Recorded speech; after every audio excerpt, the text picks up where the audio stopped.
ልመልስ እንጂ እኮ ጠይቅሽ ልመልስ። ሲጀመር እሱ ሰው ነው አል በቃ እኔ ሰው ነው ይብላል። አንተ የተወለድክበት እና እሱ የተወለደበት መንገድ አንድ ነው። ሰው ነው ካልከው አዎ አንድ ነው። እኔም ከእናቱ ማህፀን ነው የወጣሁት፣ እሱም ከእናቱ ማህፀን ነው የወጣው እኮ። አንተ ከአባትህ ተወልደሃል። አንተ እኮ ለሰው የተቀመጠ ህግ፣ በሰው በተቀመጠ ህግ ተወልዷል። እሱ ግን ከህግ ውጪ ነው የተወለደው። ከህግ ውጪ የተወለደው አምላክ ታዳረጋ በይ። ከሱም ይበልጥ ሌላ ልስጥሽ። እንዴት ይበልጠዋል? እሱ እናት አለችው አይደለ? ኢየሱስ አባት ግን የለውም አይደለ? ያልተወለደ አሁን አዳም ልትለኝ ነው? አልልም ሌላ እናትም አባትም የሌለው ሰው ልስጥሽ። መጽሐፍ ቅዱስ ላይ ከኢየሱስ የሚበልጥ ዕብራውያን ምዕራፍ 7 ከቁጥር 1 ላይ እናትም አባትም የሌለው ሰው ነው ላሳይሽ። ነይ ጉድ ላሳይሽ። ዛሬ ከኢየሱስ የሚበልጥ ሰው ነው ማሳይሽ። ኢየሱስን የሚበልጥ ሰው የለም። ላሳይሽ ነው ማስረጃ። አሁን ተረጋጊ። አሁን አትረብሽ። አሁን ላሳይሽ። እሱ እኮ የምድር ዳርቻ ፈጣሪ እኮ። እንዴት አሰብከው? ላሳይሽ ይሆና የምድር ዳርቻ ፈጣሪ ነው። ነይ እኮ ላሳይሽ ነው። ያው አሁን የሚያታድርገው እንደ እሺ ምን ይላል? ዕብራውያን ምዕራፍ 7 ከቁጥር 1 የሳሌም ንጉሥና የልዑል እግዚአብሔር ካህን የሆነ መልከ ጸዴቅ የተባለ ሰው አብርሃም ነገስታትን ገድሎ ሲመለስ ከእርሱ ጋር ተገናኝቶ ባረከው። ለእርሱም ደግሞ አብርሃም ከሁሉ አስራትን አካፈለው። የስሙም ትርጓሜ በመጀመሪያ የጽድቅ ንጉሥ ነው፣ በኋላም ደግሞ የሳሌም ንጉሥ ማለትም የሰላም ንጉሥ ነው። ተመልከች፣ አባትና እናት የትውልድ ቁጥር የሉትም አለ። አላሁ አክበር። አባትም እናትም የሌለው ሰው ሰጠውሽ። ኢየሱስ ግን እናት አለው። ይሄ ግን እናትም አባትም የለውም። ከኢየሱስ የሚበልጥ ሰው ያሰላ። አራተኛው ስላሴ ይሄ ሰውዬ ነው። በቃ አራተኛው ስላሴ እናትም አባትም የሉትም። ይሄ ኢየሱስ ግን ቢያንስ እናት አለው። ይሄ በለጠ። እናትም አባትም የለውም። እናት አንተ ለምሳሌ ቆይ አይደለም ኢየሱስ እናቱ ነው መርጦ ተወለደ። እናትና አባት አንድ ነገር ልንገርህ። እናትና አባት አልከው። እናትና አባት የለውም ይላል ይሄ ሰውዬ። ስማኝ፣ አንድ ነገር ልንገርህ። የምድር ዳርቻ ፈጣሪ ይኸውልህ፣ ኢቨን ኢፍ ልንገርህ፣ ኢቨን ኢፍ ማለት ነው የምድር ዳርቻን ፈጣሪ ተራሮቹን በስንዝር ውሆችን በፍኝት የሰፈረውን አምላክ እናት አባት አልከው። አሁን አዳምጪሽ፣ ይኸውልሽ አሁን አይደለም ወይ ጠይቀኸኝ። አሁን እኮ ነገርከኝ። መጽሐፍ ቅዱስ ዕብራውያን ምንድን ነው የነገርኩሽ? እስኪ ድገሚልኝ። ዕብራውያን 2 ላይ ያለውን አነበብክልኝ። ያለ አባትና መልከ ጸዴቅ ከእናትና ከአባት መልከ ጸዴቅ እናት። አንድ ነገር አዳምጠኝ። አዳምጪ እንጂ ተረጋጊ። አንተ ራስህ አዳምጠኝ። አንተ ራስህ መጀመሪያ አዳምጥ። ስታነብ እያዳመጥኩ ነበር አይደል? ልመልስልህ። አንተ የምድር ዳርቻ ፈጣሪ የሆነውን ውሆችን ተራሮችን በስንዝር ውሆችን በፍኝት የሰፈረውን በምድር ላይ ኢምቢሊየንስ ህዝብ ፍጥረትን የፈጠረውን ኢየሱስን አንተ ከሰው ጋር ልታመሳስለው ፈለክ። ከዛስ ጨረሽ? አልጨረስኩም። እናትም አባትም የሌለውን ሰው ለምን አምላክ አድርጋችሁ እኮ አንተ ሰው ያልከው ሰውዬ እና ኢየሱስ አንድ አይደሉም። እሺ ኢየሱስ እናትም አባትም የሌለው ማመጣውልሽ ነው። አምላክህ ነው ኢየሱስ። ኢየሱስ አምላክህ ነው። አዳምጪ እንጂ ኢየሱስ የኔ ብቻ አምላክ ሳይሆን ያንተም ጭምር አምላክ ነው። ለምን እንደሆነ ታውቃለህ? አጋንንት አይንህን ስላሳወረ ይሄንን መቀበል አትፈልግም። ባይዘዌ በእምነት እንኳን ከሄድክ ማለት ነው። አታዳምጭም እንዴ? በእምነት እንኳን ከሄድክ አውጣት ባላ ቆይ ወንድም አንዴ ይኸውልሽ፣ አዳምጪ እሺ። ኢየሱስ ኢየሱስ እብድ ነው ይላል መጽሐፍ ቅዱስ። ኢየሱስ ጌታ ነው። እብድ ነው ይላል። ላሳይሽ፣ ላውጣልሽ። ጌታ ነው። ላሳይሽ ማስረጃ ላውጣ። እብድ ነው ይላል መጽሐፍ ቅዱስ። እኔ ግን እብድ ነው ብያለሁ። ያንተም ጌታ ነው። አንተ ጌታ የምትላቸው ሁሉ ጌታቸው ኢየሱስ እብድ ነው እያለ ነው መጽሐፍ እያልኩ። አንተ የምትለው በሙሉ ፍጥረት ነው። ይኸውልህ አንተ የምታወራላቸው በሙሉ ኢቭን ኢፍ አላህ ብለህ እንኳን የምትጠራው ራሱ ከፍጥረታች ነው። ገባህ? እዛ አሁን ቤተሰብ ጋር ስለ ቤተሰብ ብቻ ማጫወቼ ነበር። ቤተሰብ ጋር ተመለስኩኝ ምናምን። እዚህ ግን አብሬ አሁን ሊሄድልኝ አልቻለም እና ምን ማድረግ እንዳለብኝ ግራ ስለገባኝ ነው አንተ ጋር የገባሁት። እሺ መልካም።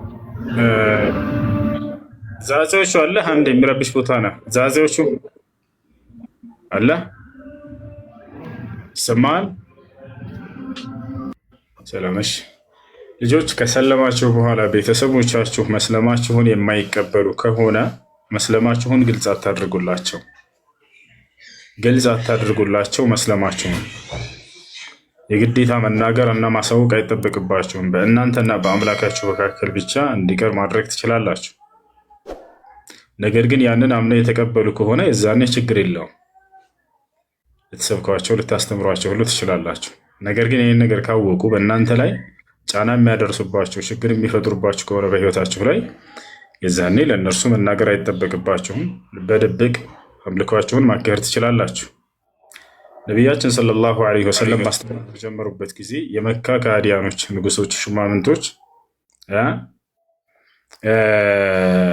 አማኞችን በእምነታቸው እያሳደዷቸው እየገደሏቸው ነበር። በዚያን ጊዜ አንድ ሰው መጥቶ ከመዲና እስልምናን መቀበል እፈልጋለሁ አላቸው። ሰላም አሉት ነቢ ሰለላሁ ዐለይሂ ወሰለም። ግን ግልጽነት እስክንወጣ ድረስ ደብቅ እስልምናህን አሉት። ካወቁብህ አደጋ ሊያደርሱብህ ስለሚችሉ አሉት። ስለዚህ በእናንተ ላይ ያንን አደጋ የሚያደርሱባችሁ ከሆነ ከፈራችሁ መናገር አይጠበቅባችሁም። በድብቅ መስከር ትችላላችሁ። በድብቅ መጾም ገብታችኋል አይደል? ያንን ነው ማድረግ ያለባችሁ እንጂ የግዴታ መናገር አይጠበቅባችሁም በእናንተ ላይ። ያ ነው። እናቴ ተቀብለዋለች። ሌሎቹ ቤተሰቦች ነው ሊቀበሉት ያልቻሉት። እኔ የምኖረው ከአያቴ ጋር ነው። ለዛ አሁን ይሄ ሊሆን አልቻለም ነው።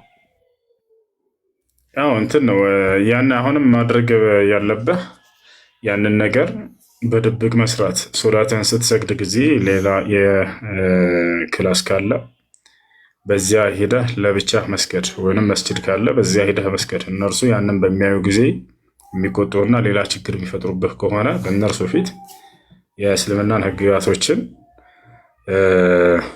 ተደብቀህ መስራት ትችላለህ። ተደብቀህ መስራት ትችላለህ። ይሄ ነው። እሺ፣ አመሰግናለሁ ኡስታዝ። እሺ ቤኪ ሰላም። ቤኪ አቤት አቤት፣ ሰላም ነው? አልሐምዱሊላህ። ጥያቄ አለ? አዎ አለኝ። እሺ ጥያቄ ምንድን ነው? ቁርአን ላይ የጅኒዎች ምዕራፍ ላይ ማለት ነው አላህ ልጅ እንደሌለው የነገሩት ጅኒዎች ናቸው። እንዴት ጅኒዎች ሊነግሩት ይችላሉ? እሱ እንዴት ጅኒዎችን ሊሰማና ሊቀበል ይችላል? ማነው ጅኒዎችን ሰምቶ የተቀበለው? ሙሐመድ አይደለም፣ አላህ ነው የነገራቸው ለነብዩ ሰለላሁ ዐለይሂ ወሰለም እንጂ ጅኒዎች አይደሉም። ግን እኮ እንደዛ ነው የሚለው። እንደሱ አይደለም እየተናገረ ያለው አላህ ነው። ገና አንቀጹ ሲጀምር ቁል በል የሚለው ጅኖች ሳይሆኑ አላህ ነው። እሺ ላንብብልህ እኔ አንዴ። አንብብ፣ ችግር የለም።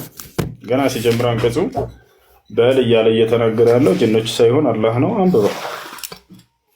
እሺ እነሆ ከጅኒ የሆኑ ጭፍሮች ቁርአንን አዳመጡ አለ። እኛ አስደናቂ የሆነ ቁርአንን ሰማን አሉ ማለት ወደ እኔ ተወረደ። ከዛ ቁጥር 2 ላይ ደግሞ ወደ ቀጥታ መንገድ የሚመራን ቁርአንን ሰማን፣ በእርሱም አመን፣ በጌታችንም አንድንም አናጋራም አሉ። ሶስተኛው ላይ ደግሞ እነሆ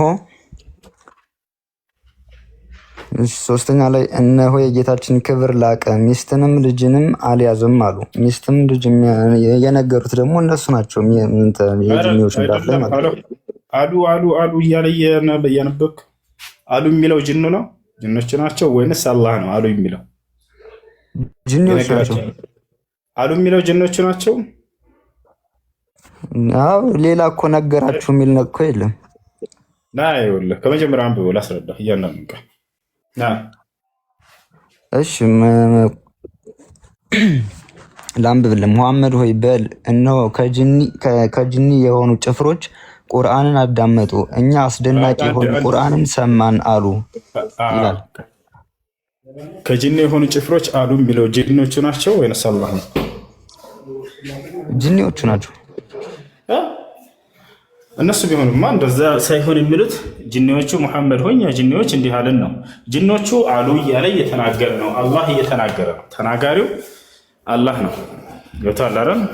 እየተናገረ ያለው አላህ ነው። እየተረከላቸው ያለው ማለት ነው። ተናጋሪው ራሱ አላህ ሱብሓነሁ ወተዓላ እንጂ ጅኒዎች አይደሉም።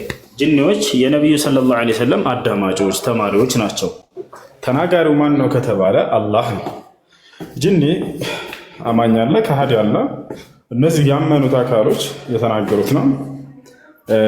እንዳጠቃላይ እየተናገረ ያለው አሉ የሚለው አላህ ነው። ቆይ ላሳየህ። ከፍቼ ቁጥር ምዕራፍ 72 ያው ምን ይላል? ሙሐመድ ሆይ ይላል። ሙሐመድ ሆይ እያለ እየተናገረ ያለው ማን ነው? በል ይላል። ሙሐመድ ሆይ የሚለው ማን ነው? እኔ እንጃ፣ እዚህ ጋር የሚጠቅሰው ነገር የለም። አላህ ነው። ይኸውልህ የቁርአን ተናጋሪ ማን ነው? ቢስሚላሂ ራህማን ራሂም ብሎ ይጀምራል። በአላህ ስም እጅግ በጣም ሩህሩህና አዛኝ በሆነው ብሎ ይጀምራል። የቁርአን ተናጋሪ አላህ ነው። ሙሐመድ ሆይ ይላል። በል እነሆ ከጂኒ የሆኑ ጭፍሮች ቁርአንን አዳመጡ።